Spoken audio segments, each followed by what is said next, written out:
Hello, spiritual friends and fellow spiritual seekers. Welcome to the Spirit Side Journey Towards the Light. I'm your host, Paul James Caden, and this week on the show, we are going to be talking about intruders, the dark side of alien encounters.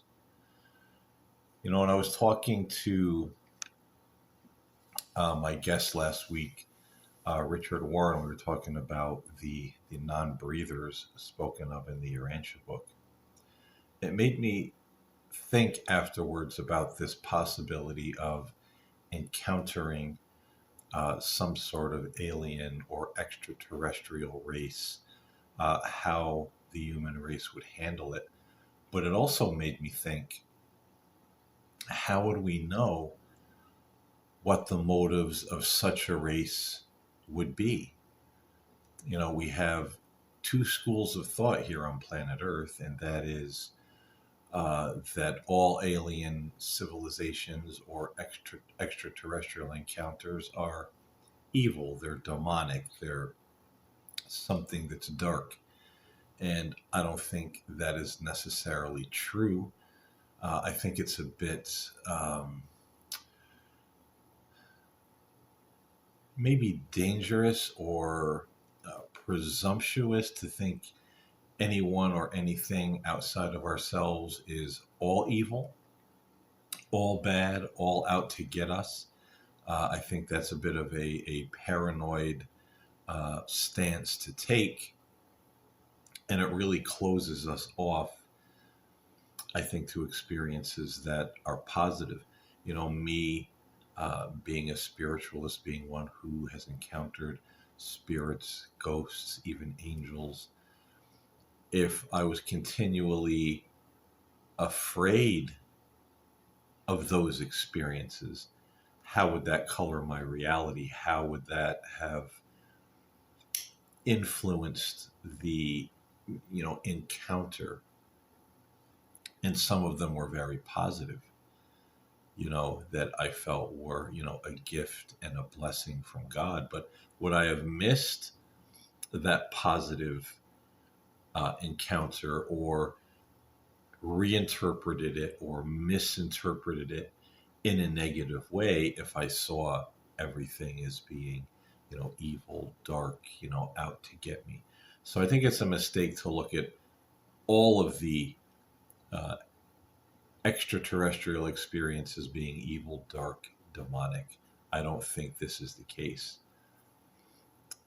On the other hand, to the other extreme, there are those who think it's all positive.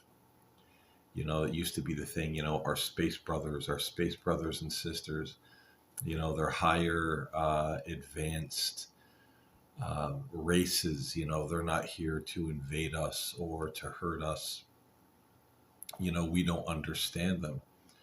Well, I think also to look at them all as being our friends, our space brothers and sisters, well, I think that's a bit of a mistake too.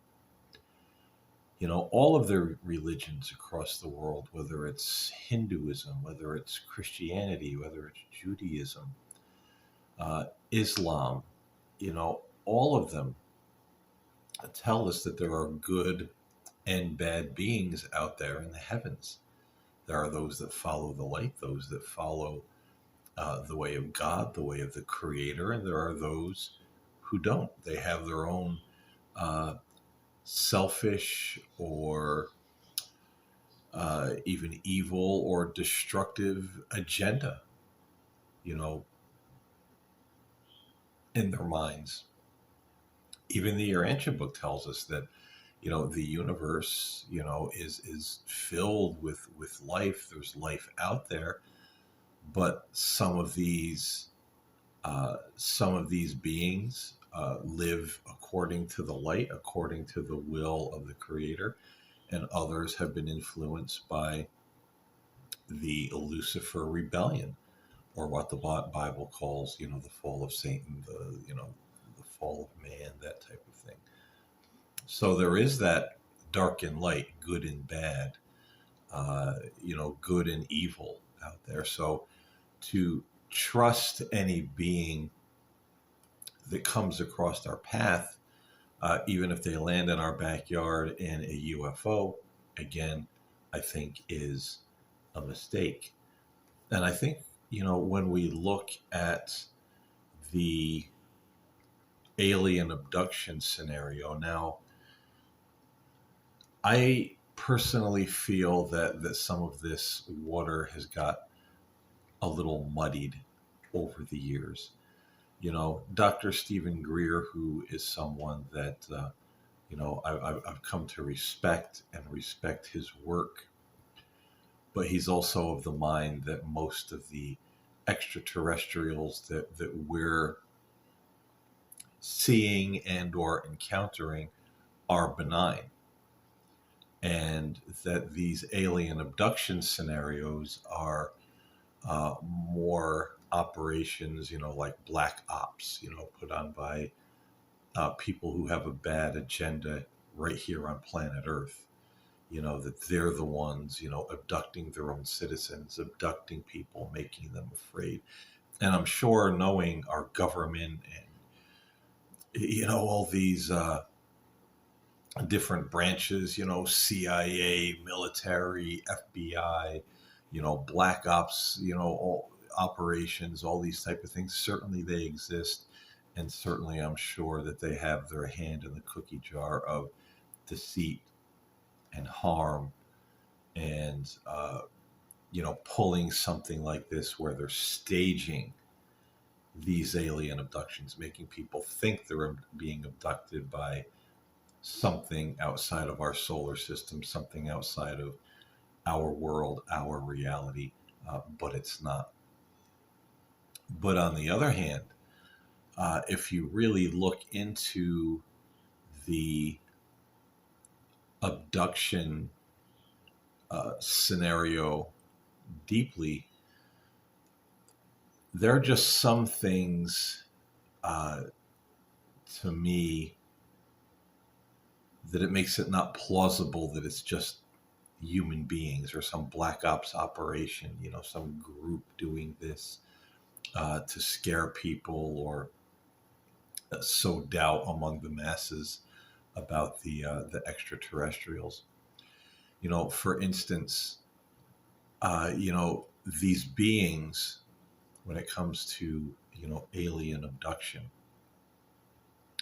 many of them are said to walk through walls. These beings just come right through solid walls, right through the window. The person is paralyzed. They can't move. They hear the person talking, inside the being talking inside their mind. They say, these beings gather around and, touch them, and they kind of levitate up off of the bed. And along with the alien beings, they're taken right through the wall or up through the ceiling into this waiting craft. And some people that have been, a part of this whole abduction situation have said they don't know whether they are going, their physical body is being taken, or whether they're out of their body. There are cases where people said they've looked back and saw their physical body still lying on the bed. So are these beings spiritual in some way from another dimension, i.e., fallen beings, beings under the influence of the Lucifer Rebellion, the fall of Lucifer spoken of in the Bible and in the Urantia book? And are they somehow taking people out of their bodies? You hear of people having, astral projection, out of body experiences. Are these beings somehow making that happen, forcing an out of body experience, taking the consciousness, the soul of the person for some reason? Another thing that you hear about in these alien abduction scenarios is the shape-shifting aspect. And one of the movies I would recommend that anybody watching this podcast watch would be this movie, Intruders. Now, I'm not being paid by anyone to promote this movie.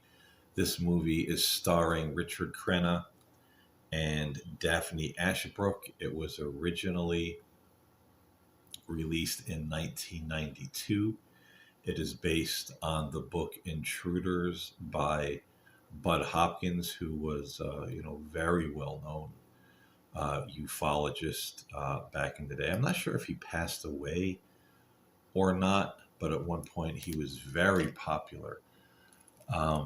He has a lot of books out there.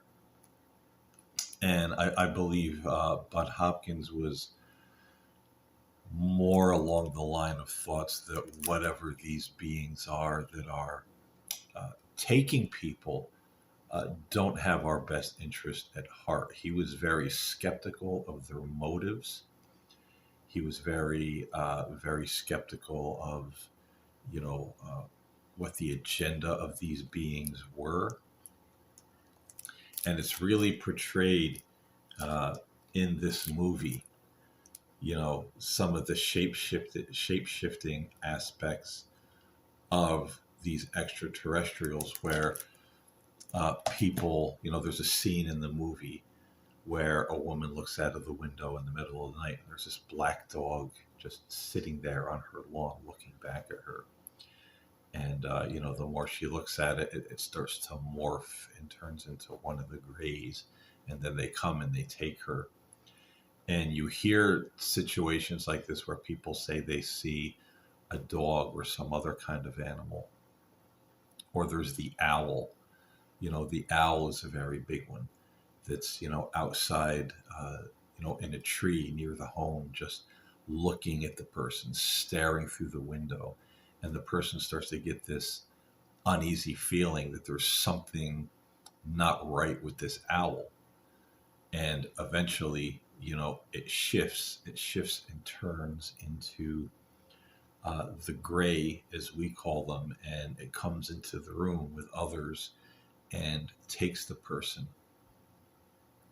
So, when we're looking at situations like that, this reminds me of, like skinwalkers, the shapeshifters.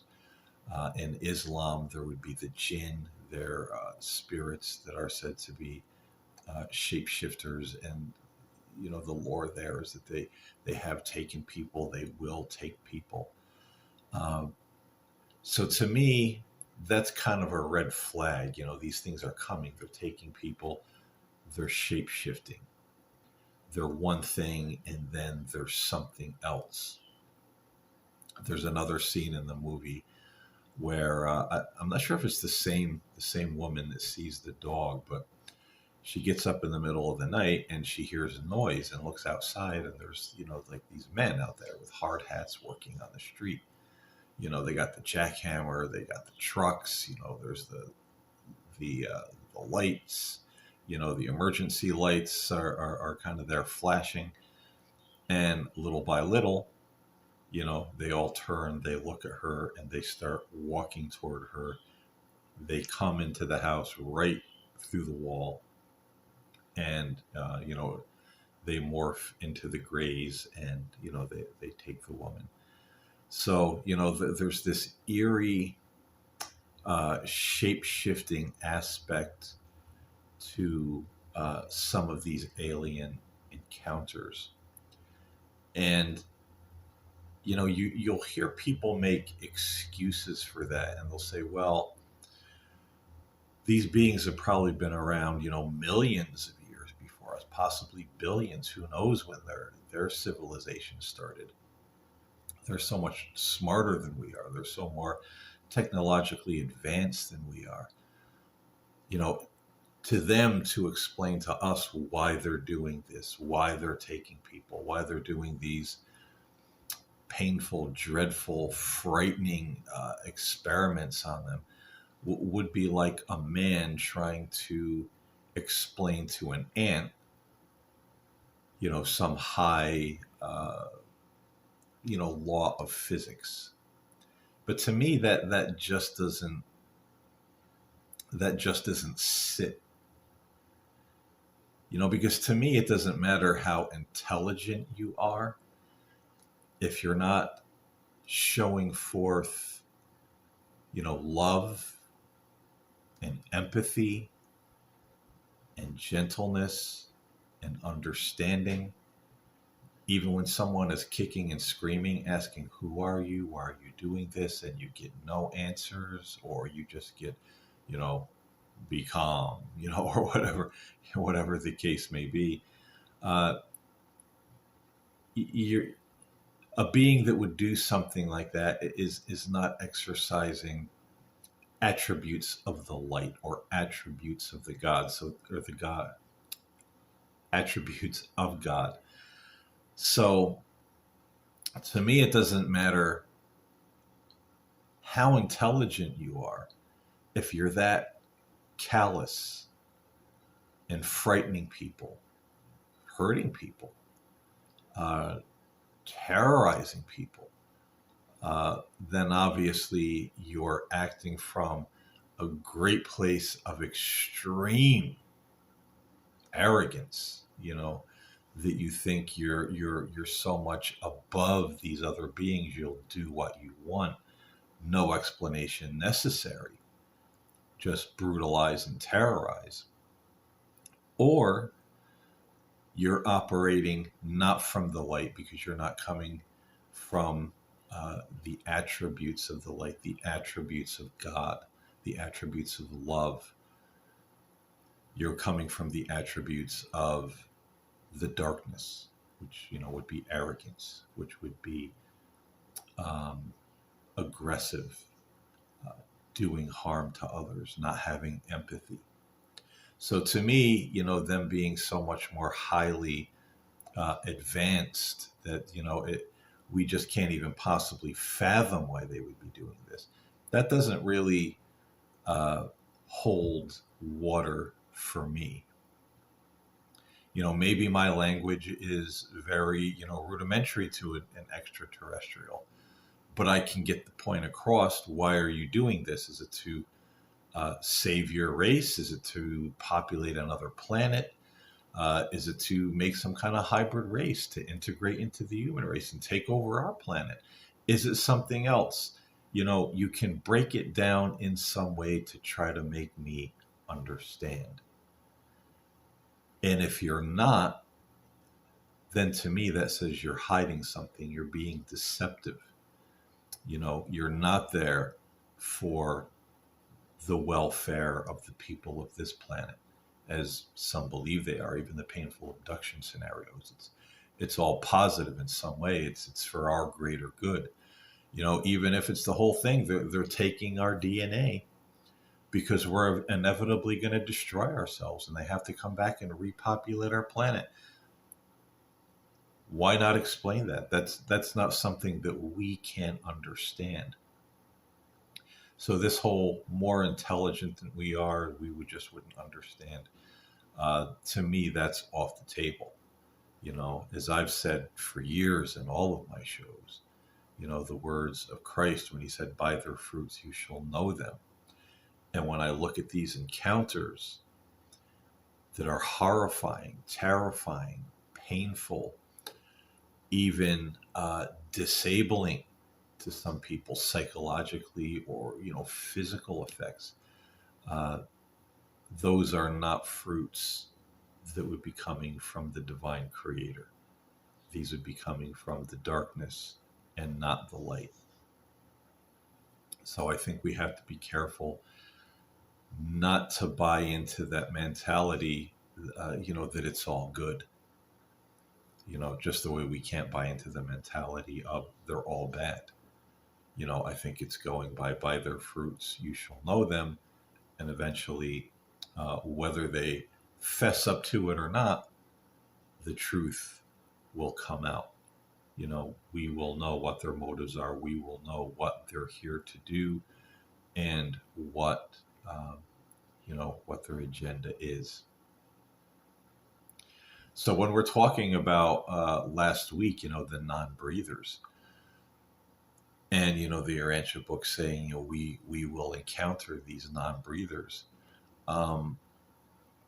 Who's to say they're going to be friendly? We don't know. Hopefully they would be. And I know a lot of people in the Urantia book communities that they're not necessarily awaiting the second coming of Christ, although they say that that eventually will happen, or some say it might happen. But they're also waiting for somebody to come. They're not exactly sure who. It could be, anybody in several different rankings of spiritual beings, but they're just waiting for somebody to come. So if a deceptive alien race, or a race of extraterrestrials were to come to Earth with a bad agenda, and they're saying, "Oh, praise God, here they are. Here's the ones we've been waiting for. Isn't this wonderful?" And they're going to get themselves in a whole lot of trouble because they're just open-armed to anything or anybody who basically comes out of the sky and says, "Well, here we are." Great master thinkers and beings of the universe, and we're here to help you.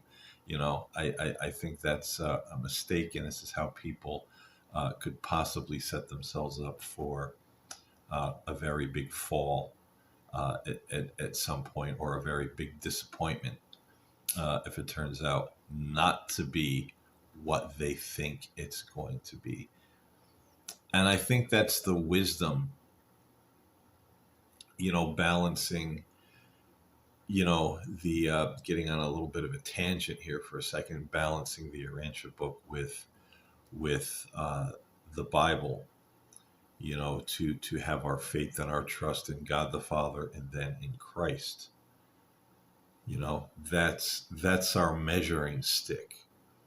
Anything or anybody else that comes or professes to be God, professes to be Christ, or from God, or from Christ, or from the heavenly realms, we might want to be cautious, because that could certainly be something that is not entirely true.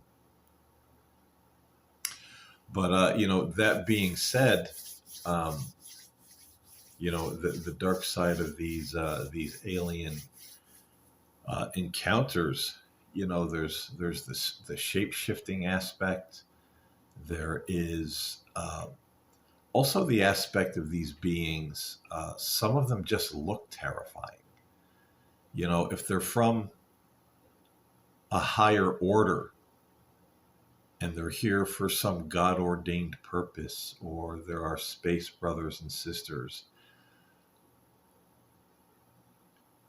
why are people encountering some of these beings that are just absolutely terrifying to look at? And again, no explanation as to why they're being taken, why these things are suddenly in their homes, coming right through the window, right through the wall. I mean, how would you feel if you were taken by these little 3-4 foot gray beings onto this big, ominous, awaiting craft, and you're laid on basically like a stainless steel table, completely naked? They're poking and prodding and digging and injecting and inserting. You can't move. You're in pain. You can't yell. You can't scream. You can't cry. And if that's not traumatic enough, then suddenly into the room comes this 8-9 foot gigantic insectoid mantis looking creature with gigantic bulbous eyes, looking absolutely horrifying, and it's just standing over you, looking down at you. That's pretty horrifying. That's like monster movie situations, but it happens. And there are people who said that this has happened, or they're pretty much, if I may say the word, they're pretty much raped or taken advantage of by these beings. They're on the table. They can't move. They're terrified, and then they bring in this kind of female or male hybrid looking being who mounts them while they can't move, and does the dirty. So again, would this be something that would equate to um, attributes of the light, attributes of God and his wisdom and kindness and love? Absolutely not. This is coming from a completely different place. So we have to be careful. um, I've been in this kind of ufology scene for a while. um, as I said before, I'm a bit of an amateur ufologist, although I've been in it for so many years, maybe not such an amateur anymore. I've done a lot of studies and sky watching and book reading, and I've really seen over the years, through the 80s, through the 90s to now, there's been a huge shift in perspective when it comes to all this. And as much as the modern, younger generation thinks they're smarter, they've got it all figured out, where the old people didn't. um, I don't think so, because they take a lot of things out of the equation. you know it gets repackaged and sold to either being all completely demonic or all completely benign. And we're seeing a lot of people in ufology now pushing this narrative that these beings are benign. They're not out, they're not harmful. They don't have some bad agenda. They could have hurt us a long time ago if they wanted to, but they haven't. But we don't think about the aspect that maybe they can't. Maybe there is divine protection or God's protection around this planet, where they can't just have their way. They just can't intrude, at least not yet. And that was a theory, even amongst not so religious uh, ufologists in the past. Some of them had that theory. There's also the study where if you're being abducted, you're facing an abduction scenario. If you're a person of faith and you speak the name of Christ to these beings, the situation was automatically over. You were released. You were sent back to your bed. I've even read encounters and heard of encounters in the past where people didn't necessarily invoke the name of Jesus, like they were uh, using it, as protection or power, but just questioning these beings, about their motives, and about asking them about Jesus, and they were told, well, basically, and I'm paraphrasing here, well, you're mistaken about this person, Jesus. He's not who you thought he was. And then they would argue with that. But the more the person kept going with, pushing the narrative of Jesus and questioning, these beings would become very annoyed and even obtuse, and just say, well, you're kind of worthless to us. You have a primitive way of thinking of things. You'll never understand. You've missed this great opportunity. What we were going to teach you, but now we're basically just sending you back. We've had enough of you and your questioning along these lines.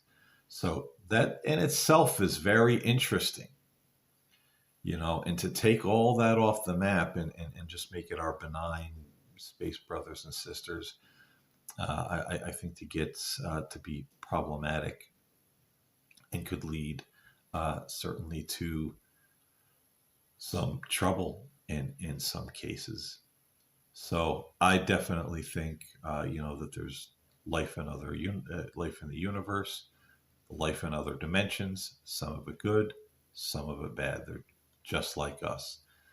good and bad, some more good, some more bad, depending on which side of the fence they fall on. So, I think we have to ponder these things, think about the positive and the negative. There is a negative and dark side to some extraterrestrial encounters. And that's why I made this video. This was something I was actually thinking about before I did last week's show with Richard Warren, and I think it's a subject that definitely deserves to be covered, because you're not hearing anybody with a cautionary narrative, unless it's all demonic. And I think, that again is something that is a great mistake that could fall into the ditch on the other side of the road if we're not careful. Should we, or when we encounter something that's, beyond our little blue planet here. And I think inevitably we will. I think the time is getting close when that will happen. I think we're being primed with, everything that's happening, and so many people just seeing these things in the skies. It's like epidemic, proportions, across the world. So I think it's only a matter of time, and we have to be able to reason this out, think about these things, observe, and not fall into fanatical mindsets or philosophies on either side of the fence. So in the meantime, watch the movie Intruders, starring Richard Crenna and Daphne Ashbrook. This is, I have to say, one of the best extraterrestrial alien abduction movies I've ever seen. It is one of my personal favorites. It was out of print for a while. You couldn't find it for many years. I just noticed it's back on DVD now. I think it's on digital, but get a copy. I think this was a made-for-TV movie back in 1992. It is 2 hours and 41 minutes long. It's a long one, but it's a good one. This is a movie that it's entertaining. It's creepy, but it's also educational because it's based on the work of Bud Hopkins, who wrote volumes on extraterrestrials and the various species and encounters and UFOs that people saw, and his speculations about it. Very, very interesting stuff. So I'm going to leave it at that. I hope you enjoyed the show this week. I appreciate you listening. Until next time, stay in love, stay in light, and I'll see you next time here on The Spirit Side. God bless.